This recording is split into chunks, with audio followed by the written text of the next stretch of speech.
तो उसके साथ जब हम खेल रहे हैं तो तब सेफ्टी बरतना बहुत जरूरी है, प्रॉपर्टी के लिए, प्रॉपर्टी के अम, अच्छे के लिए और ह्यूमन लाइफ के लिए भी। सो आई होप कि ये मेरे पहले, मुझसे पहले जो भी आपकी क्लास हुई है उसमें आपको सेफ्टी के बारे में अच्छे से बताया गया है।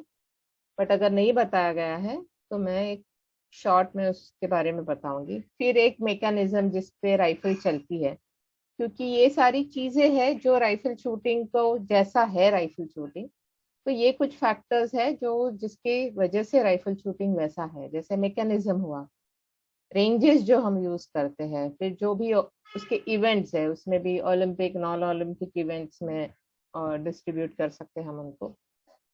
फिर टारगेट जो हम यूज करते हैं, वेपन यूज करते हैं, और जो इक्विपमेंट और एक्सेसरीज यूज करते हैं। तो ये सारा मतलब क्योंकि वो इक्विपमेंट और एक्सेसरीज शूटर को एडवांटेज देता है इसलिए भी यूज है। बट क्योंकि हम उनको यूज कर रहे हैं तो उसको अगर अप्रोप्रिएट तरीके से, सही तरीके से यूज नहीं करते हैं तो उसके एडवांटेज की जगह वो डिसएडवांटेज बन जाता है। तो इसलिए इन सब चीजों के बारे में समझना और बेसिक जान लेना बहुत जरूरी है। So let's move to first safety की तरफ जाते हैं। अभी ये जो पीपीटी बना रखा है तो वो मैं मैम के साथ, मैम के पास ऑलरेडी है, मैं दोबारा शेयर करूंगी। और मैम आप ये इनको सब अगर इन सब का एक ग्रुप है तो उसमें आप इसको फॉरवर्ड कर देना, ताकि ये आपके पास एज अ एक नोट नोट नोट्स की तरह आपके पास रहे, ताकि आपको एटलीस्ट जानकारी रहेगी कि ये हमने क्या क्या पॉइंट्स कवर किए हैं। आपको अगर दोबारा उसको विजिट करना है आप दोबारा उसको रिफर कर सकते हो और उसके हिसाब से आप नोट्स अपनी नोटबुक में नोट भी कर लो कुछ पॉइंट्स, क्योंकि इसमें मैंने सारे पॉइंट्स लिखे नहीं हैं। तो सेफ्टी के सारे रूल्स यहाँ लिखे हुए हैं। मैं सारे के सारे रूल्स तो यहाँ पे नहीं बताऊंगी, क्योंकि उसमें काफी टाइम चला जाएगा। सेफ्टी का एक अलग से कोर्स होता है और वो बहुत जरूरी है और आपको सभी को वो करना भी चाहिए। आई होप आपने आज, आप कोचेस के कोर्स के लिए आए हो तो सेफ्टी का कोर्स आपने जरूर किया होगा एज अ शूटर। लेकिन इसमें कुछ चीजें हैं कि सेफ्टी जरूरी क्यों है। सबसे पहले तो क्योंकि हम जैसे पहले बताया बंदूकों से खेलते हैं, तो जान और माल का खतरा हमेशा बना रहता है। अगर हम वो बंदूकें सही तरीके से इस्तेमाल नहीं करेंगे तो आपकी प्रॉपर्टी का नुकसान हो सकता है, बंदूक खराब हो सकती है, और उसके साथ साथ किसी की जान जा भी सकती है, किसी को मे बी, अभी जैसे एयर वेपन में इट्स नॉट इतना फेटल तो नहीं है अनलेस आप एकदम पास से और ऐसी जगह पे मारो, एकदम जहाँ पे उसको बहुत ज्यादा नुकसान हो सकता है शूटर को, लेकिन वो डेफिनेटली शूटर को किसी न किसी तरह से फिजिकल हार्म करता है। इसलिए वेपन किस तरीके से यूज करना है और ये सेफ्टी को बहुत, एज अ कोच आपको हमेशा इस बारे में डिमांडिंग होना चाहिए कि आपकी रेंज पे या आपके शूटर्स हमेशा सेफ्टी को अच्छे तरीके से फॉलो करें, और छोटा सेफ्टी का रूल उसको भी वायोलेट नहीं करना चाहिए, क्योंकि ये छोटा करके फिर ये क्योंकि ये रूटीन हो जाता है, हम रोज रेंज पे जाते हैं, रोज वही काम करते हैं। विद आर्म्स और एम्युनिशन हमारे लिए तो बहुत यूजुअल सी चीज है, लेकिन आपने देखा होगा जब आप ट्रैवल करते हैं या एयरपोर्ट्स पे जाते हैं तो वहां वो चीज, वो इतने डिमांडिंग हो जाते हैं, ये दे दो वो दो दो, हमें लगता है कि क्या है इसमें, इतनी क्या बड़ी बात है। लेकिन फॉर जो शूटिंग से रिलेटेड नहीं है, बाहर के जो लोग हैं, वेपन और एमिनेशन और ये सारी चीजें बहुत ज्यादा डेंजरस गुड्स में आती है और डेंजरस है। तो इसलिए हमें भी उसका ख्याल रखना है कि क्योंकि हम रोज इसको हैंडल करते हैं, इसका मतलब ये नहीं कि हम केयरलेस हो जाए। तो उसकी सेफ्टी आपको हमेशा, आप ये सारे सेफ्टी रूल्स पढ़े। सेफ्टी फ्लैग रेगुलरली यूज करना, आप जब शूटर के पास बात करने जाते हो या कुछ भी बताने जाते हो, सबसे पहले जब शूटर राइफल आपसे बात करने के लिए राइफल स्टैंड पे रखता है या पिस्टल निकाल देता है, तो सबसे पहले बोल्ट ओपन करना, सेफ्टी फ्लैग डालना, बहुत मामूली सी चीजें हैं, हम ये नहीं करते। कई बार शूटर ग्रिप पकड़ के ऐसे ही रख देता है स्टैंड पे वेपन, और फिर पीछे बात करता रहता है, जब उसका फिंगर भी ट्रिगर पे रहती है, राइफल लोडेड है। This is the most dangerous situation. ना ये शूटर समझता है, कई बार मैंने देखा है कोचेस का भी इन चीजों पे ध्यान नहीं रहता। तो ये जो चीजें हैं, इनका बहुत ख्याल रखना है, और ये आपके सिस्टम में रेगुलरली आना चाहिए। क्योंकि एज ए सेट कि इससे हमारे स्पोर्ट का सर्वाइवल डिपेंड करता है। जितने ज्यादा एक्सीडेंट्स हो गए शूटिंग में, उतना शूटिंग के लिए खराब है, क्योंकि फिर हमारे ऊपर बहुत सारी पाबंदियां लगेगी। दूसरी चीज जो है कि कई सारे जो हमारे खेल के रूल है, वो सेफ्टी पे बेस्ड है। तो उन रूल्स पे कोई भी अपील नहीं है। एक बार आपने वो रूल तोड़ दिया, उसमें एक जो भी पेनल्टी है, कभी वो येलो कार्ड दिखाते हैं, दूसरी बार करने से सीधा डिस्क्वालिफिकेशन। तो कई सारे रूल्स ये है जो सेफ्टी पे बेस्ड है। तो आपका शूटर, अगर आप उनके ट्रेनिंग में लापरवाही बरतेंगे, तो उसका हर्जाना शूटर को मैच में देना पड़ेगा। तो इसलिए आपको सेफ्टी के बारे में हमेशा सतर्क रहना चाहिए, और बहुत ही केयरफुली और बहुत डिमांडिंग होना है कि शूटर को कितना भी फिजूल लगे, उसको उस वक्त फॉलो करना ही है। क्योंकि एक्सीडेंट्स, इवन रोड पे एक्सीडेंट्स कोई जानबूझ के नहीं करता है, वो अपने आप कभी अपने आप हो जाते हैं, और उसका मेन वजह ही होती है कि केयरलेसनेस। तो ये हम शूटिंग में नहीं चाहते, तो इसलिए एज अ कोच ये हमारी जिम्मेदारी है। सो मैं इस सेफ्टी पे और ज्यादा बात नहीं करूंगी, क्योंकि आपको ये सारे रूल्स दे रखे। आप प्लीज इनको एक बार अच्छे से फिर पढ़े, और आप खुद इसको स्ट्रिक्टली फॉलो करें, और आपके नए बच्चों को भी इसको हमेशा ही आपको डिमांडिंग रहना है कि ये फॉलो करना ही है किसी भी हाल में। क्योंकि ये जो खेल है, it's a sport of self control, physical और मेंटल, इतना तो आप मानोगे, है ना? क्योंकि इसमें जैसे बाकी खेलों की तरह हमारा फिजिकल स्पोर्ट नहीं है। It's a we call it mental sport, but it's not really mental also. Physics also as important, but हमें एक्शन, जैसे बाकी खेलों में जब उनको एक एक्टिव रहना होता है, अगर प्रेशर आता है, तो उनका वो प्रेशर उनके फिजिकल एक्टिविटी से निकल जाता है। हमें वही चीज अपने अंदर प्रेशर कंटेन करके, अपने फिजिकली अपने ऊपर वो असर ना करे, इस तरीके से हमें सब माइंड और बॉडी कंट्रोल करके रखना होता है। और अगर वो कमांड अगर आपको चाहिए, तो सबसे इम्पोर्टेंट है discipline. When you talk of कि ये this sport itself demands discipline. तो it's not only about safety rules, generally also discipline is very important for this sport. अगर वो डिसिप्लिन नहीं है, तो आप शूटिंग का कोई भी इवेंट नहीं कर सकते अच्छे तरीके से। तो लेट्स मूव ऑन टू हमारा राइफल शूटिंग का बेसिक मैकेनिज्म। अभी राइफल में दो तरह के वेपन्स यूज होते हैं। एक एयर राइफल होता है, और दूसरा होता है .22 राइफल, स्मॉल बोर राइफल, जिसमें .22 बुलेट यूज होती है। एयर मैम राइफल किसी का के माइक खुल रहा है, किसी का माइक खुल रहा है, वो प्लीज माइक मिस्टर अपना अमनदीप म्यूट कर सिंह, ले। कृपया अपना माइक बंद कर ले। मिस्टर अमनदीप सिंह, पूरा पूरा मेरे पास है ही 200 है, मैं 200 प्लीज म्यूट कर दीजिए अपने आप को सारे ही। चलो मैम ये ऐसे ही अनम्यूट रखेंगे, आप अपनी तरफ से म्यूट कर दीजिए, बार बार ये डिस्टर्ब करते हैं बीच में। अच्छा मैम, मैम आप ही कर दीजिए। क्योंकि मेरे पास ठीक है, मैं करती हूँ।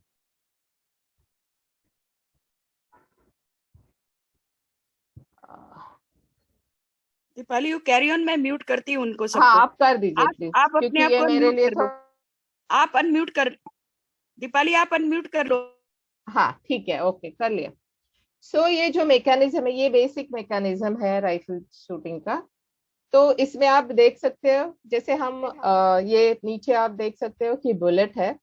अभी राइफल में जो हमारे स्पोर्ट्स के लिए जो हम यूज करते हैं, वो रिम फायर बुलेट यूज करते हैं। रिम का मतलब जो बुलेट की जो साइड नीचे जो एम्प्टी केस के साइड में एक ऐसे ही एज आया हुआ था बाहर, ठीक है, आप इसमें देख सकते हो। तो वो जो एज है उसके ऊपर हमारा फायरिंग पिन है उसके ऊपर हिट करता है। अभी आप ऊपर मैकेनिज्म के पिक्चर में आप देख सकते हो कि उसमें सेंटर फायर है, क्योंकि ये जो बुलेट मतलब आपका जो एम्प्टी केस है उसके सेंटर में फायरिंग पिन हिट करता है। तो हम जो राइफल में यूज करते हैं वो रिम फायर बुलेट यूज करते हैं, क्योंकि वो जो बेसिक मैकेनिज्म ये है कि जो हमारा कार्ट्रिज होता है तो उसका जो नीचे का शेल है, जैसे जिसको एम्प्टी केस कहते हैं, तो उसके अंदर नीचे बॉटम में प्राइमर लगा होता है। उसमें आप देख सकते हैं जो रेड साइड में जहाँ हिट लिखा हुआ है वहां पे जो रेड रेड डॉट डाला हुआ है, तो वो राइफल की बुलेट में उसके वो साइड के रिम के अंदर एक केमिकल भरा हुआ होता है।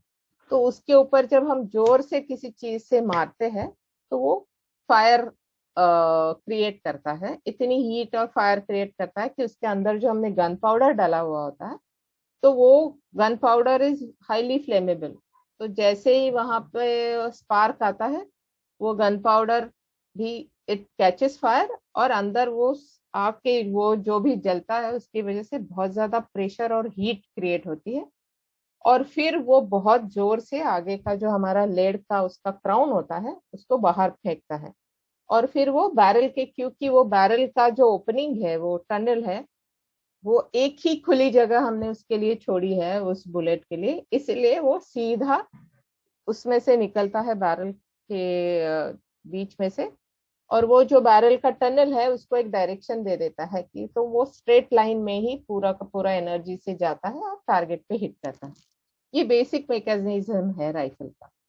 तो एयर राइफल में ही भी कुछ ऐसा ही होता है, लेकिन एयर राइफल में हम इंस्टेड ऑफ ये मैकेनिकल जैसे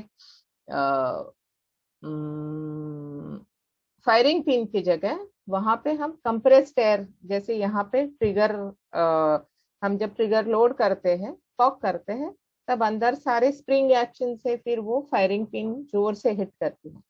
उसमें हम कंप्रेस्ड एयर से वही चीज एक चेम्बर में वो एयर थोड़ा सा छोटे चेम्बर में बहुत ज्यादा प्रेशर से वो कंप्रेस्ड एयर हम फिल करते हैं, और जैसे हम ट्रिगर चलाते हैं वो कंप्रेस्ड एयर जोर से निकलती है बैरल की डायरेक्शन में, और वहां जो अपना पैलेट है उसको बाहर निकाल देती है। तो दिस इज बेसिक मैकेनिज्म जिसपे राइफल क्या है, बाकी इवन पिस्टल इसी तरीके से चलती है। लेकिन इसमें अभी क्या होता है, अभी ये बेसिक मैकेनिज्म हुआ। नाउ लेट्स सी कि how this entire sport is guided by this mechanism. और जो वेपन हम यूज करते हैं, जैसे कोई भी राइफल जो होता है उसका बैरल लॉन्ग होता है, सो नेचुरली बैरल लंबा होने से वो भारी हो जाता है वेपन। सो इसलिए उसको it needs to be supported and operated by both hands. तो क्योंकि उसका लंबा बैरल होता है, हेवी होता है, तो उसको हम दो हाथों से सपोर्ट करते हैं। एक हाथ से सपोर्ट करते हैं, दूसरे हाथ हम फ्री रखते हैं ट्रिगर के लिए, ठीक है। और टू सम एक्सटेंट जैसे शोल्डर में हम उसको सपोर्ट करते हैं, बॉडी पे रेस्ट करते हैं, सो वी गिव इट तो एंटायर बॉडी पे उसको हम सपोर्ट करते हैं। फिर क्योंकि वो बैरल लंबा है तो उसके लंबा होने की वजह से बुलेट को ज्यादा पावर मिलता है, मतलब लंबे टाइम तक बुलेट के पीछे इतना लंबा उसका टनल है, तो वो जो पावर उसके पीछे हो वो ऑफ कोर्स वो प्रेशर है वो अपने आप को रिलीज करने की कोशिश करेगा। तो अपने साथ साथ वो बुलेट को बहुत लंबे टाइम तक पुश करता रहता है, और उसकी वजह से उस बुलेट को एक सही डायरेक्शन मिलती है और ज्यादा एनर्जी मिलती है उसको। सो जिसकी वजह से बैरल लंबी होने की वजह से बुलेट ज्यादा फास्टर ट्रैवल करता है, लंबा उसकी एक्यूरेसी भी ज्यादा होती है, क्योंकि वो ज्यादा पावर के साथ हम उसको बाहर फेंकते हैं। तो और बोल्ट एक्शन, हम सिंगल एक्शन जो स्पोर्ट में हम यूज करते हैं राइफल, उसमें राइफल शूटिंग में मैगजीन यूज करना अलाउड नहीं है। तो वो single bullet, single load, single shot action हम यूज करते हैं। तो वो बोल्ट एक्शन या सिंगल शॉट एक्शन। सो जब हम वो बोल्ट क्लोज करते हैं हर बार बुलेट डाल के, तो उसमें क्या होता है, उसमें पूरा सील हो जाता है, उसका जो पीछे का चेम्बर पीछे से पूरा सील हो जाता है। तो जब ये सो कोई भी एनर्जी उसमें से कहीं से भी, उस एनर्जी को पीछे कहीं पे जगह नहीं है, वो हीट है या जो प्रेशर निकलने के लिए पीछे कोई भी जगह नहीं है, वो पूरी तरह से सील होता है। तो पूरा का पूरा जो पावर है वो बुलेट के पीछे लगता है। और वो क्योंकि सिर्फ बैरल का फ्रंट जो टनल है that is the only outlet, वो सारा पूरी एनर्जी से वो वहीं से फेंकता है राइट बुलेट को बाहर। इसलिए वो बोल्ट एक्शन या सिंगल शॉट एक्शन जो है that also helps in accuracy. और इसी की वजह से, इन सारी चीजों की वजह से, और एक चीज है क्योंकि वो भारी है वेपन, तो कोई भी भारी चीज है वो ज्यादा स्टेबल होती है। सो इन सब चीजों की वजह से rifle shooting, rifle itself is the most precise shooting weapon. अगर आप शूटिंग को रिजल्ट्स फॉलो करो तो यू कैन सी कि राइफल में 10 मारना इतना बहुत मुश्किल नहीं है। okay? क्योंकि बेसिक वेपन का, उसका जो मैकेनिज्म है, उसके जो वेपन का डिजाइन है, वो किया ही है ज्यादा प्रिसीजन के लिए। तो it's not very handy, but because it is supported on body, उसका बेसिक डिजाइन ऐसा है कि वो बहुत ज्यादा प्रिसाइज वेपन है। सो नेचुरली क्योंकि वेपन हमारा इतना प्रिसाइज है, precision becomes the guiding point in entire shooting process in the sport. So और वो प्रिसीजन, क्योंकि ये सारा जैसे ये वेपन का ये जो प्रिसीजन है हर शूटर के लिए अवेलेबल है। सो नेचुरली शूटर के पास एरर के लिए, गलती करने के लिए ज्यादा मार्जिन नहीं है। सो एवरीबडी हैज गॉट, है ना, सभी के पास वो प्रिसीजन वेपन है, तो हर कोई अच्छा शूट कर सकता है। तो आप बेस्ट से बेटर, मतलब जितना बेटर आप करोगे उतना उतना कम है। मतलब आपको अल्टीमेटली फिर सिर्फ शूटर खुद ही है जो डिसाइड करता है वेदर ही बिकम्स चैंपियन और नॉट, क्योंकि प्रेसिजन इतना हेवी है, एरर के लिए कोई मार्जिन नहीं बचता। तो इसलिए शूटर को फिर बहुत ज्यादा अपने आप पे बहुत ज्यादा काम करना पड़ता है। तो now you can see there are two ranges that we use, एक 10 मीटर्स है और 50 मीटर्स है। 10 मीटर का आप पिक्चर भी देख सकते हो, पूरा इंडोर होता है, एयर कंडीशनड होता है, लाइट और एयर दोनों ही कंट्रोल्ड होते हैं। सो यहाँ पे सारे जो आउटर कंडीशन है, जैसे लाइट हुआ, टेम्परेचर हुआ, all of that is controlled. लेकिन उसके लाइट का भी एक आप इसमें देख सकते हो, राइट हैंड साइड का जो पिक्चर है उसमें आप देख सकते हो कि लक्स मीटर से उसकी जो लाइट है, रेंज पे जो लाइट चलती है वो मेजर की जाती है। उसके कुछ रूल्स है, आप आईएसएसएफ रूल में वो नीचे रूल नंबर दिया हुआ है, आप आईएसएसएफ रूल बुक में जाके ये पूरा उसके डिटेल में आप देख सकते हो आप चाहे तो। और उसमें जो ABCD ये जो पॉइंट्स है, दीज आर द पॉइंट्स जहाँ पे वो लक्स मीटर से लाइट चेक किया जाता है। और वो उन्होंने जो आईएसएसएफ ने जो नॉर्म्स है, आईएसएसएफ की जो नॉर्म्स है उसके हिसाब से इन जगह पे वो लाइट होनी चाहिए। और क्योंकि ये कंडीशंस भी कंट्रोल है, एक्सटर्नल कंडीशन, जैसे ना यहाँ हवा चलती है ना यहाँ लाइट चेंज होती है, तो उससे उसके प्रिसीजन में और हम ऐड कर रहे हैं। सो अभी आप यहाँ देख सकते हैं 10 मीटर की टारगेट है, और पेपर टारगेट, कई जगह पे पेपर टारगेट आप आपने देखी होगी, इस तरीके से उसमें रिंग्स होते हैं, उसमें से जो सेंटर का एक डॉट है दैट इज 10th रिंग, और उसके आउटर जो सर्कल है, पहला सर्कल जो है वो है 9th रिंग। सो वो जो डॉट है उसको आपको बार बार हिट करना है। और अभी आप अगर राइफल शूटिंग के स्कोर्स देखो, जो 630, 620 ये जो स्कोर्स चलाते हैं, अभी जैसे डेसिमल स्कोरिंग हुआ, तो इसमें जितना आप मतलब सिर्फ उस डॉट को हिट करके इज नॉट इनफ नाउ। तो आपको उस डॉट को इस तरीके से हिट करना है कि कितना ज्यादा और अंदर, सिर्फ अगर आप उस डॉट को टच करते हो या कट करते हो उसको, तो आपको मिलता है 10.0। और और जितना आप सेंटर की तरफ और जाओगे, उतना आपका 10.1, 10.2, 10.3, 10.9 तक आपको स्कोर मिलेगा यहाँ पे। तो आप समझ सकते हो कि कितना प्रिसीजन रिक्वायर्ड है। और 630 हमारे बच्चे अभी आज चला रहे हैं, जिसमें इसका मतलब 10.5 की एवरेज है उनकी। तो आप समझ सकते हो कि कितना ज्यादा प्रिसाइज हमारे बच्चे शूट कर रहे हैं, चला रहे हैं। तो वैसे शूटिंग के लिए सारा बॉडी माइंड पूरा फोकस्ड होना चाहिए, और वहाँ गलती करने का कोई भी मौका शूटर को नहीं रहता है। सो इसलिए ये और भी ज्यादा डिमांडिंग हो जाता है खेल। अभी ये आप देख सकते हो 50 मीटर रेंज। 50 मीटर रेंज खुला होता है, क्योंकि ऑफ कोर्स हम जो 50 मीटर का राइफल होता है, उसका जो मैकेनिज्म मैंने जो एक्सप्लेन किया था, तो उसकी वजह से एक तो बुलेट का जो ट्रैवलिंग कैपेसिटी है एक्यूरेसी के साथ, वो काफी बड़ी हो जाती है। मतलब वैसे तो वो बुलेट 150 मीटर तक ट्रैवल करती है, लेकिन अराउंड 50 मीटर्स तक वो अच्छी एक्यूरेसी के साथ चलती है। उसके बाद उसका स्पीड थोड़ा थोड़ा गिरना शुरू हो जाता है। सो इट स्टार्ट्स फॉलिंग थोड़ा थोड़ा। तो इसलिए 50 मीटर पे यहाँ पे टारगेट रखा जाता है, जहाँ आपको मैक्सिमम एक्यूरेसी मिल सकती है स्मॉल बोर .22 बुलेट में। तो इसलिए ये 50 मीटर ये लॉन्ग डिस्टेंस है।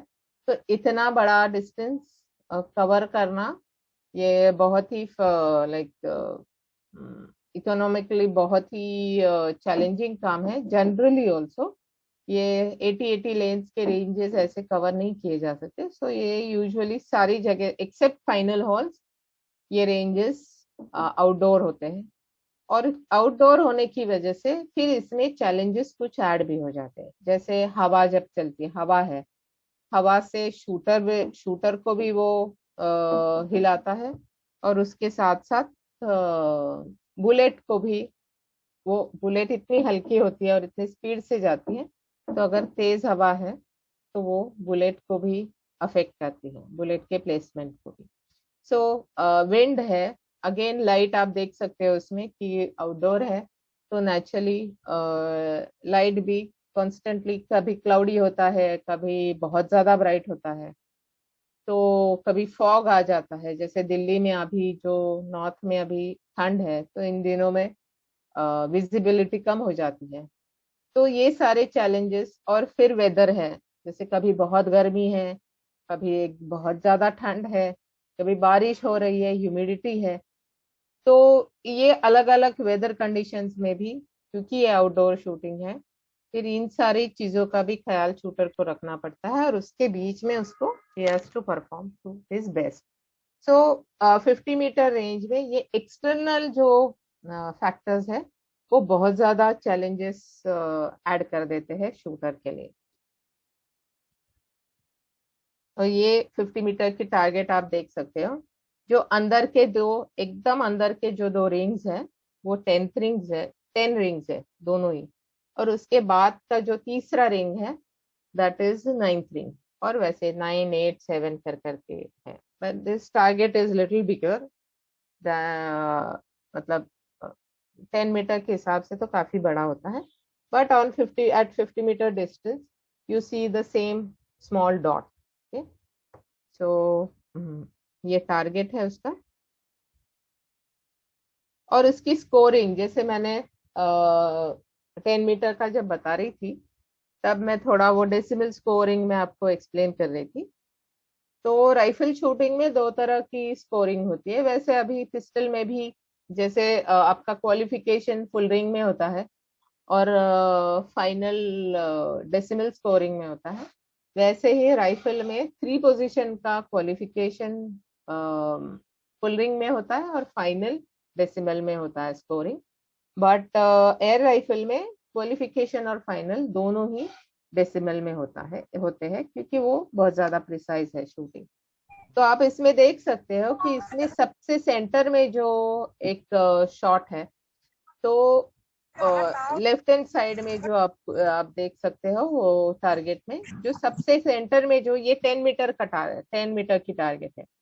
तो जो एकदम बीच में जो शॉट है that is it is very close to the centre, like 10th ring के बहुत क्लोज है, बट 10 को टच भी नहीं किया है और कट भी नहीं किया है।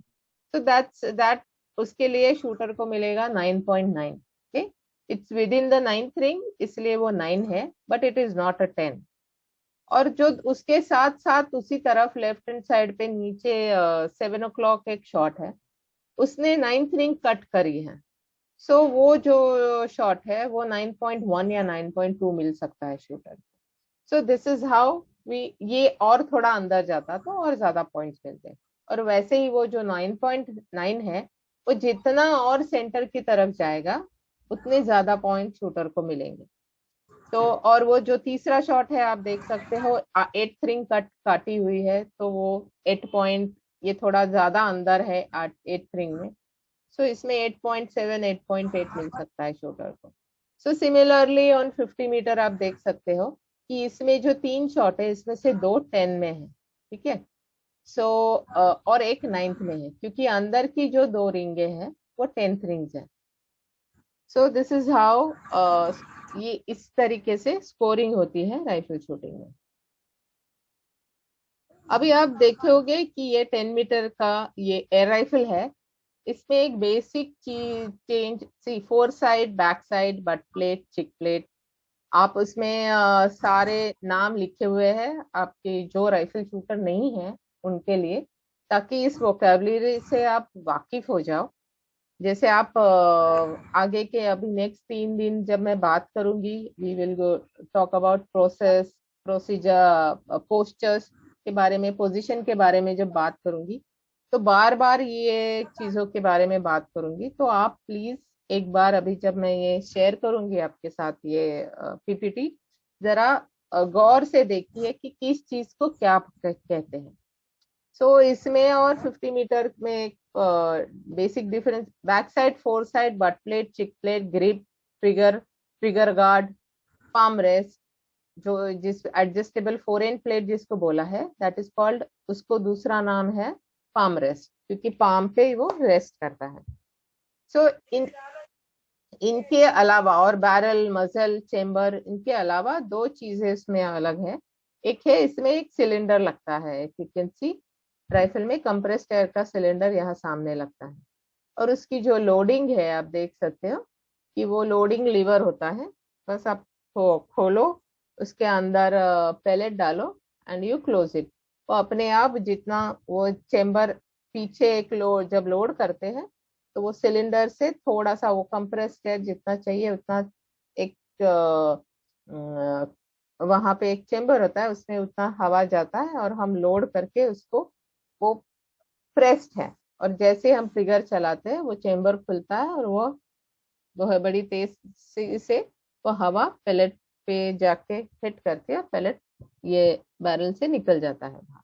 ओके, सो ये जो पूरा बैरल का जो इनर पार्ट है उसको मजल कहते हैं। बैरल, पूरा बैरल है, उसको जो अंदर से आप इसमें से अगर आग डाल के देखो तो आप देख सकते हो अंदर ऐसे ग्रूविंग है, तो उसमें जो ग्रूव्स होते हैं, तो उसको ये जो inner part of barrel is called मजल। ठीक है, ये अलग अलग टाइप के एयर राइफल्स है जो मार्केट में अवेलेबल है और हमारे बच्चे यूज करते हैं। उसमें मोस्टली ये सारे जो स्पोर्ट के लिए यूज होते हैं वो सारे पीप साइट होते हैं। इसके बारे में हम बाद में बात करेंगे, ओपन साइट और पीप साइट के बारे में। और ये रहा हमारा 50 मीटर का राइफल। इसमें देखिए मोर और less everything is same, but of course ये भारी होता है, एयर राइफल से ये ज्यादा भारी होता है क्योंकि इसका बैरल ही भारी होता है, क्योंकि उसके अंदर जो बहुत ज्यादा जो बुलेट जाता है इट रिक्वायर्स हेवियर बैरल। तो जितना एनर्जी और प्रोड्यूस होता है वहां, उसको अंदर कंटेन करने के लिए ज्यादा थिक बैरल की जरूरत होती है, तो .22 rifle will always be heavier than air rifle. ठीक, इसमें आप देख सकते हो जो बोल्ट है कॉक करने के लिए, वहां उसको खोल के उसके अंदर बुलेट डाल के हम उसको क्लोज करते हैं। यहाँ सिलेंडर विलेंडर का कोई प्रोविजन नहीं है, बाकी सारा उसकी तरह ही है। आप ये पिक्चर्स थोड़ा गौर से बाद में देख लेना। ये कुछ अलग अलग टाइप के एयर राइफल्स हैं। वो हर मैन्युफैक्चरर अपने हिसाब से, बेसिक मैकेनिज्म सेम ही रहता है, बट अपने हिसाब से प्रोविजंस देते, अपने हिसाब से उन्होंने अपने अपने डिजाइन बना रखे हैं, ताकि शूटर, और फिर शूटर भी अपने हिसाब से, किसी को लंबा राइफल चाहिए, किसी को छोटा चाहिए, अपने हिसाब से shooter can choose which rifle suits him the most. Okay, अभी यहाँ पे हम बात करेंगे ओपन साइट और पीप साइट की। ओके, सो आप जैसे ओपन साइट है, आप लेफ्ट हैंड साइड में देख सकते हो, जिसमें साइट्स ओपन रहती है, यू कैन, बाहर से आप देख सकते हो उसको। तो इसमें जैसे ये बैक साइड, फोर साइड में एक बार होता है बैक साइड। पिस्टल शूटर्स को तो बहुत आसानी से पता है, और जिन्होंने अपनी शूटिंग ओपन साइट राइफल से शुरू की है, they can understand this side picture very well. और राइट हैंड साइड में जो साइड पिक्चर है, ये पीप साइड का साइड पिक्चर है। मतलब उसकी जो बैक साइड होती है वो शूटर के आंख के बहुत पास होती है, और उसमें एक प्लेट है जिसके अंदर होल बना हुआ है।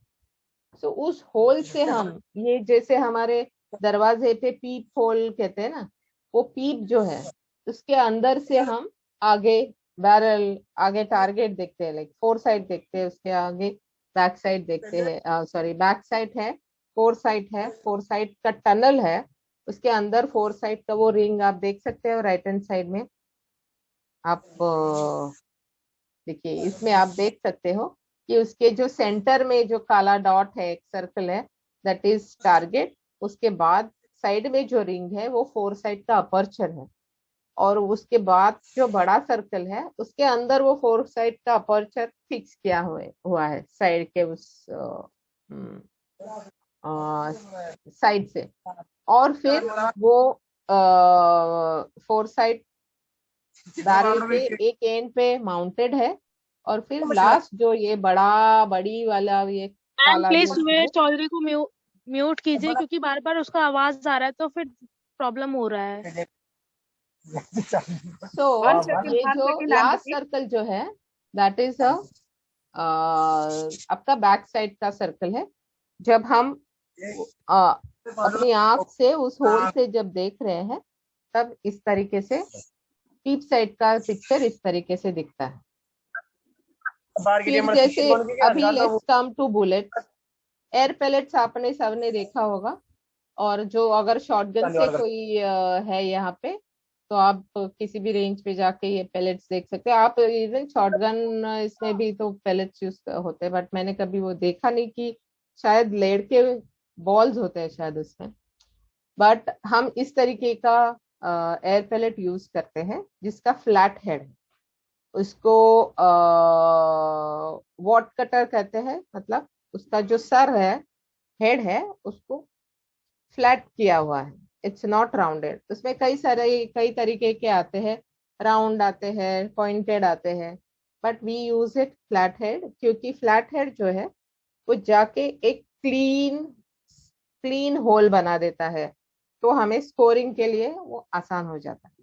उसमें आप देख सकते हैं उसका वेस्ट है और स्कर्ट है। जो स्कर्टिंग है, तो स्कर्टिंग के वजह से अंदर ये जो थोड़ा सा हॉलो बन जाता है, तो जब हम लोड करते हैं तो उसका फ्लैट हेड जो होता है वो टारगेट की तरफ, मतलब बैरल के ओपन एंड की तरफ हम फ्लैट हेड डालते हैं, और वो स्कर्टिंग है, उसके अंदर स्कर्टिंग की वजह से अंदर इस तरीके का स्पेस बन जाता है। तो जब हम एयर रिलीज करते हैं, तो एयर जाके जोर से उस हॉलो में जाती है, और वो उस पूरे पैलेट को जोर से आगे पुश करती है। तो ये स्कर्ट का शेप, स्कर्ट की साइज, ये बहुत मैटर करती है। अगर स्कर्ट डैमेज हो जाता है किसी वजह से, क्योंकि ये लेड का है, बहुत नाजुक होता है ये, आप हाथ से भी उसको पिचका सकते हो।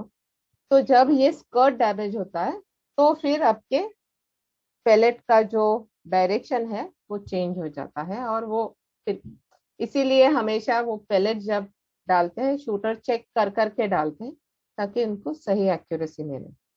सो और इसका कैलिबर वगैरह सब लिखा हुआ है, आप देख सकते हो। इसका 0.177 कैलिबर का राइफल हम यूज कर सकते हैं, और 22 का होता है 0.22 कैलिबर होता है।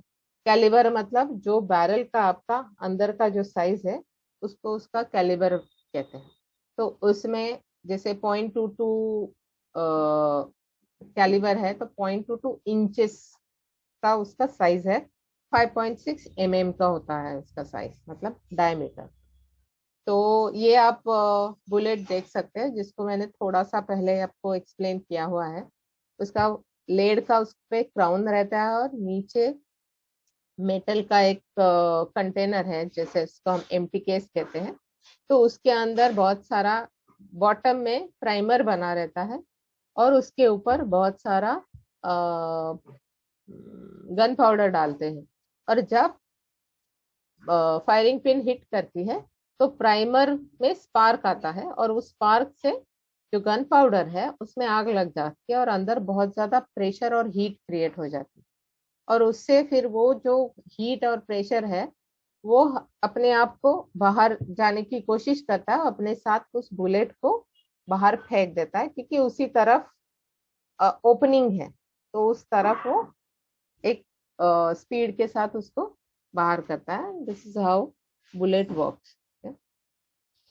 नाउ राइफल शूटिंग, आपने राइफल शूटर्स को देखा होगा, इतना सारा तामझाम के साथ खड़े होते हैं, क्योंकि उसकी पहले इसे मतलब ये जो सारे इक्विपमेंट है, as I said rifle shooting में बहुत सारे इक्विपमेंट यूज होते हैं, क्योंकि राइफल बहुत भारी है और उसको हमें अपनी बॉडी पे सपोर्ट करना है। सो बॉडी से सपोर्ट तो बहुत अच्छा मिलता है शूटर को, बट उसके साथ साथ जैसे मैंने कहा था कुछ चीजें का एडवांटेज होता है, और वही चीजें डिसएडवांटेजेस भी हो जाती है when you are not able to use it properly. So जैसे बॉडी पे रखने से सपोर्ट तो मिल गया बहुत सारा, लेकिन फिर बॉडी में होने वाली छोटी छोटी मूवमेंट का भी असर आपके बुलेट के प्लेसमेंट में, शॉट के प्लेसमेंट में होता है। तो जैसे पल्स है, अभी हम यहाँ चेस्ट पे रख के जब खड़े होते हैं तो जब हार्ट बीट है इतनी तेजी से सुनाई देती है, और उसका असर आप बैरल के मूवमेंट पे भी दिखता है। फिर आपके ब्रीदिंग के साथ साथ वो बैरल का मूवमेंट भी होता है, और कहीं भी कोई भी एक मसल ट्विच करता है तो इमीडिएटली उसका असर आपके शॉट पे होता है। तो इन सब जैसे सपोर्ट के साथ साथ ये चीजें भी आती है, तो उनका इफेक्ट कम करने के लिए, इसका जो बैड इफेक्ट है वो कम करने के लिए then we use this equipment. जैसे jacket trousers, main purpose of using jacket trouser is to support your backbone, क्योंकि इतना भारी वेपन लेके जब शूटर खड़ा हो जाता है तो उसकी पीठ पे, स्पेशली लोअर बैक पे बहुत प्रेशर आता है। तो अगर लंबे टाइम तक आप ऐसे खड़े रहोगे तो शूटर को बैकबोन की, ये पहनने के बाद भी कई सारे शूटर्स को बैकबोन की प्रॉब्लम होती है, बट उसको सपोर्ट करने के लिए ये कैनवस के जैकेट ट्राउजर्स यूज करना शुरू किया। बट वो करते करते वो शूटर्स ने रियलाइज किया कि वो जितना स्टिफ हो जाता है, जैकेट ट्राउजर जितना थिकर और स्टिफर है, उतना ज्यादा एडवांटेज भी मिलता है शूटर को, स्टेबिलिटी इंप्रूव होती है। So everybody started using them for that additional reason कि वो बैकबोन को सपोर्ट करता ही है, but at the same time it improves your shooting also. So naturally जब ये इसका डिसएडवांटेज लेने लगे शूटर, फिर उसके लिए रूल्स आए, उसका स्टिफनेस, थिकनेस वो सारे स्पेसिफाइड है। उससे ज्यादा थिकनेस आप यूज नहीं कर सकते, उससे ज्यादा जो भी आईएसएसएफ रूल के हिसाब से जो भी स्टिफनेस और थिकनेस है उससे ज्यादा आप यूज नहीं कर सकते। तो ये जैकेट ट्राउजर आप देख सकते हो, पहला जो लेफ्ट हैंड साइड का पहला पिक्चर है उसमें। उसके बाद इनर वेयर, उसके अंदर इनर पहनते हैं। ऐसे कोई अभी आप प्रोफेशनल स्पोर्ट्स में आ जाते हो तो you definitely use what ever is branded, but वैसे तो आप कोई भी इनर थोड़ा अच्छे से टाइट फिटिंग इनर आप कोई भी यूज कर सकते हो। उसका कोई उसका थिकनेस एक बेसिक थिकनेस होता है, बहुत ज्यादा थिक आप यूज नहीं कर सकते, बट वो आपके किसी भी कपड़े में उतना बेसिक थिकनेस आप पा सकते हैं। तो उसका एज सच कोई स्पेसिफिकेशंस नहीं है। फिर स्टैंड है। स्टैंड एक्चुअली स्टैंड कई लोगों को लगता है जो शूटिंग नहीं करते कि स्टैंड पे रख के राइफल चलाते हैं, बट स्टैंड पे रख के, stand is only for resting rifle. तो वो सिर्फ रेस्ट करने के लिए स्टैंड है, लेकिन वो स्टैंडिंग में और नीलिंग में वो जरूरी हो जाता है। फिर ग्लव्स है। ग्लव्स प्रोन और नीलिंग में तो बहुत ज्यादा जरूरी है। स्टैंडिंग में कुछ लोग यूज करते हैं, कुछ नहीं करते, तो वो शूटर का अपना चॉइस है, बट प्रोन और नीलिंग में ये बहुत जरूरी है। और आप शूज देख सकते हो, ये एंकलेट शूज है जो एंकल को भी थोड़ा ऊपर तक सपोर्ट करते हैं, और उसका जो सोल है पूरा फ्लैट है, ताकि शूटर स्वे नहीं करे, शूटर की बॉडी स्वे नहीं करे, और ग्राउंड के साथ, फ्लोर के साथ अच्छा ग्रिप मिले। सो दीज आर, ये जो पहले बताए वो बेसिक इक्विपमेंट थे। ये भी काइंड ऑफ बेसिक ही है, क्योंकि वो तो सारे पोजीशन में यूज होते हैं। ये जो इक्विपमेंट है, जैसे ये हैंड स्टॉप है, वो जो स्लिंग पोजीशन है, जैसे प्रोन और नीलिंग में ये हैंड स्टॉप यूज होता है, जिसकी आगे जो कड़ी दिख रही है उसमें हम स्लिंग को फिक्स करते हैं। ले लिया स्क्रीनशॉट। उसके साथ साथ स्लिंग है जो नीलिंग और प्रोन में यूज होती है। बट प्लेट आप देख सकते हो, बट प्लेट ये एक स्टैंडर्ड बट प्लेट दिखाया है, इसके अलग अलग डिजाइन है मैन्युफैक्चरर के हिसाब से, बट एक स्टैंडर्ड बट प्लेट है। अभी इस बट प्लेट में नीचे जो टेल है वो 50 मीटर में अलाउड है, 10 मीटर में एयर राइफल में ये टेल अलाउड है। आप देख सकते हो। आप प्लीज म्यूट कीजिए, कौन बात कर रहा है? दीपाली, मैं इसे इनको कर रही हूँ म्यूट, इनको बाहर कर दी हूँ। बाहर ही कर दो प्लीज। फिर पाम रेस्ट आप देख सकते हो, ये स्टैंडिंग में यूज होता है। और नीलिंग रोल, ये बेसिक इक्विपमेंट है if a shooter wants to do free position. जब आप प्रैक्टिकल सेशन में आएंगे तब आपको इनके बारे में ज्यादा अच्छे से आप जानकारी पा सकते हो, और उसके बीच में आप खुद भी थोड़ा सा होमवर्क कर सकते हो। अलग अलग शूटर को देखो किस तरीके से ये चीजें वो इस्तेमाल कर रहे हैं। ये जो बड़ी बड़ी चीजें जो मैंने अभी बताया, नीलिंग रोल, स्लिंग, ये तो आप देख सकते हो। ये कुछ एडवांस इक्विपमेंट्स है जो अभी ये इतने एक नेशनल लेवल पे अगर आप जाओ तो वो इतना एडवांस ऐसे रहा नहीं है। अभी almost all shooters use this, but these are advance equipments. आपको बेसिक में इनकी जरूरत नहीं है, बट आपको उसकी बेसिक ये किस लिए और कैसे यूज करते हैं इसकी थोड़ी सी जानकारी आपको होना जरूरी है। इसलिए मैं आपको बता रही हूँ कि ये एक एडजस्टेबल फ्रंट साइट है। इमीडिएटली नया शूटर आया, इमीडिएटली उसको इन चीजों की जरूरत नहीं है। उनको पहले बेसिक नॉर्मल बेसिक राइफल पे बेसिक सीखे, उसके बाद as the shooter progresses forward then you can add एक एक इनमें से एक एक चीज उनको दे सकते हैं। एडजस्टेबल फ्रंट साइट है जिसके अंदर आप देख सकते हो, अंदर ये दोनों जो है उसमें अपर्चर का साइज भी छोटा बड़ा होता है, और वो रिंग का जो थिकनेस है वो भी आप छोटा बड़ा कर सकते हैं। फिर फिल्टर होता है जिसको आइरिस भी कहते हैं।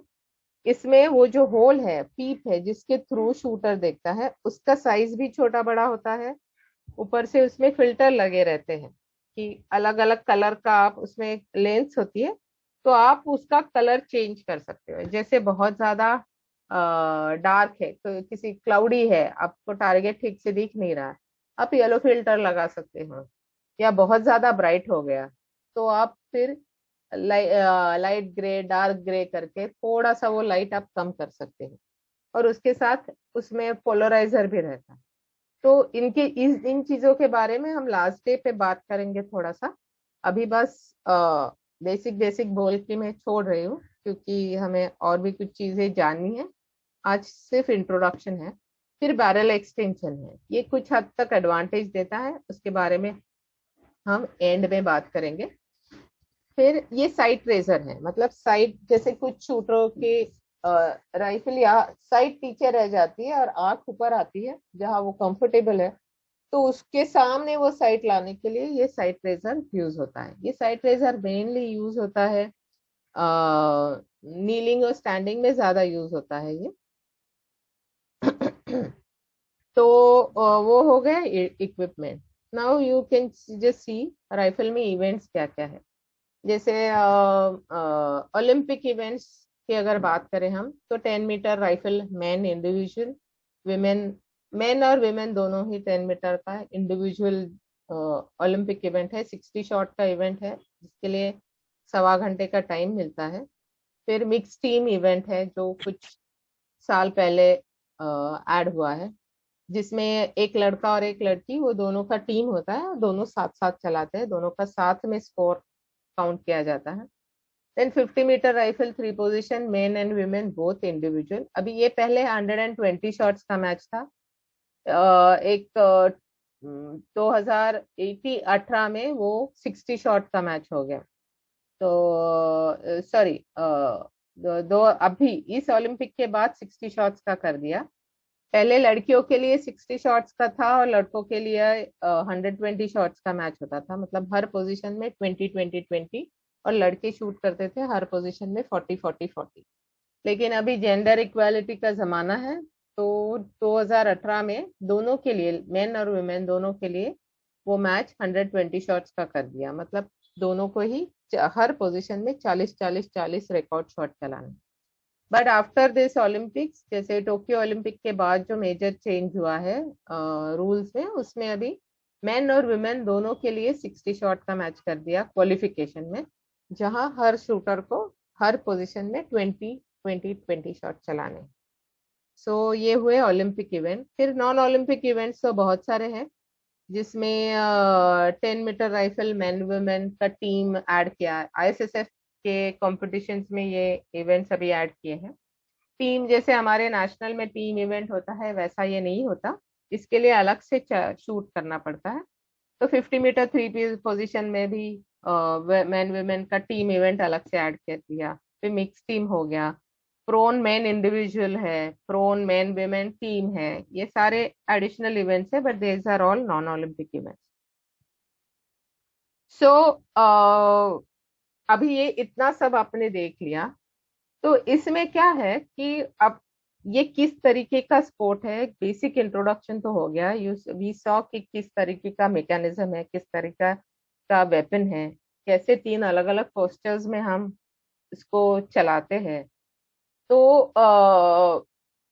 इन सब चीजों की वजह से इसमें जो पोजीशंस है उसको सिस्टमैटिक तरीके से सेट करना बहुत जरूरी हो जाता है, क्योंकि इतने सारी चीजों का ख्याल एट वन टाइम अगर आपको रखना है, तो जब तक उन चीजों को आप सिस्टमेटिकली ऑर्गेनाइज नहीं करोगे, तब तक आपको जो रिक्वायर्ड रिजल्ट है, जो प्रिसीजन है, वो आपको नहीं मिलेगा। उसकी वजह मैंने यहाँ नोट ये कर ली है। एक तो ये प्रिसीजन स्पोर्ट है, इतना प्रिसाइज है कि अगर वो उस तरीके का प्रिसीजन चाहिए, हर प्रिसीजन मतलब क्या, हर शॉट एक जैसा एक जगह पे लगे। तो अगर हर चीज आपको हर बार वही चीज आपको फॉलो करनी है, एक बार बार बार वही चीज उतने ही प्रिसीजन के साथ अगर आपको रिपीट करनी है, तो उसके लिए आपकी हर चीज उसी तरीके से ऑर्गेनाइज होनी जरूरी है। हर बार अगर आप नए तरीके से करोगे तो वो शॉट की प्लेसमेंट अलग ही होगी, एक तरह नहीं लगेगी। तो इसलिए ये जो प्रिसीजन है वो हमारी इस शूटिंग को बहुत ज्यादा आई वोंट से कॉम्प्लिकेटेड बना देता है, बट डिमांडिंग बना देता है। और फिर टेक्निकल स्पोर्ट है, आप देख सकते हो वो बॉडी पे रेस्ट करता है, तो हर छोटा सा चेंज इन योर बॉडी या आपके पोस्चर में छोटा सा चेंज हो जाता है। और इतने सारे इक्विपमेंट है, उनका एक दूसरे के साथ coordination, brain and body coordination, body का इक्विपमेंट के साथ कोऑर्डिनेशन, इतने सारी चीजों का आपको ख्याल रखना है। उसकी वजह से ये बहुत ज्यादा टेक्निकल हो जाता है। उसके साथ साथ ह्यूमन एनाटॉमी है, जैसे किसी के हाथ लंबे हैं, किसी के छोटे हैं, किसी की गर्दन लंबी है, किसी का मुंह बहुत चौड़ा है, छोटा है, तो उस हिसाब से हाथ पैर बहुत लंबे हैं, अपर बॉडी लॉन्ग है, लोअर बॉडी शॉर्ट है, या वाइस वर्सा।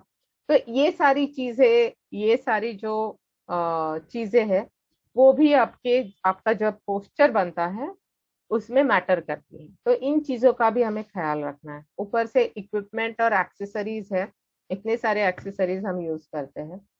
फिर तीन पोजीशन, 3 पोजीशन के 3 अलग अलग पोजीशन है। ऊपर से 10 मीटर का पोजीशन स्टैंडिंग पोजीशन है, लेकिन उसके स्पेसिफिकेशंस अलग होते हैं। तो ये 4 पोजीशंस आपको उसमें सेट करना है, और शूटर को वो उसका मसल मेमोरी डेवलप करना है। तो इतने सारे मल्टीपल पोजीशंस इन्वॉल्व है।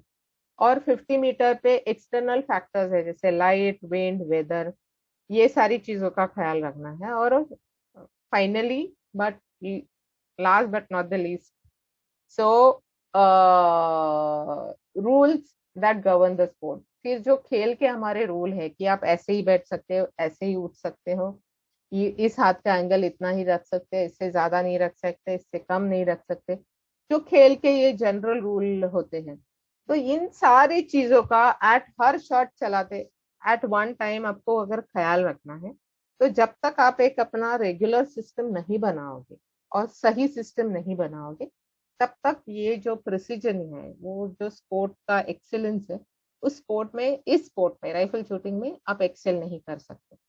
और अभी और सारे मैचेस का टाइम बहुत कम कर दिया है आईएसएसएफ के रूल के हिसाब से। सो कम टाइम में अगर आपको पूरा मैच खत्म करना है और आपके बेस्ट एफर्ट देना है, तो वो टाइम मैनेजमेंट भी आपको बहुत अच्छे से करना है। तो जब तक आप ऑर्गेनाइज तरीके से नहीं चलोगे, तब तक आप ये काम इतने अच्छे से नहीं कर पाओगे। तो इसलिए systematic, not only systematic setting of shooting position, but हर चीज में आपको सिस्टम से ही काम करना पड़ेगा। और वो सिस्टम आपको रिलीजियसली, डेली, कंटिन्यूसली आपको फॉलो करना पड़ेगा, तभी आपको डिजायर्ड रिजल्ट मिलेगा। सो ये है introduction to rifle shooting. It is complicated, it is like there are so many thing, लेकिन जैसे मैंने अभी कहा कि अगर आप एक सिस्टम से धीरे धीरे चलोगे, तो ये सारी चीजें ऑर्गेनाइज हो सकती है, and then you can enjoy the sport thoroughly. So thank you very much. अभी हमारा आज का टॉपिक यही खत्म। आज शाम को आपके कोई भी सवाल है, आप प्लीज नोट डाउन कर लीजिए अभी। और ये मैं शेयर करती हूँ पीपीटी, ताकि आपको कुछ डाउट है तो यू कैन गो बैक, और फिर उसके ऊपर भी आपको कुछ, उसके बाद भी आपको कुछ डाउट है तो आप लिख के रखें, शाम को उसके जवाब देने की मैं कोशिश करूंगी। ठीक है, धन्यवाद। Thank you so much Deepali, इतने सिंपल वे में आपने इतना सारा कंटेंट का इंट्रोडक्शन दिया। I request all the trainees, जिन्होंने डायरी में नोट किया है कर लीजिए, जिन्होंने नहीं किया अपने फ्रेंड्स के साथ शेयर करिए। और एक छोटी रिक्वेस्ट है, बार बार आप वेटिंग रूम में आते हैं, एंटर करते हैं, चले जाते हैं, फिर आते हैं। ये दीपक कुमार जी, आप क्या सोच रहे हो? इतनी लेट आके आपकी अटेंडेंस मार्क हो जाएगी?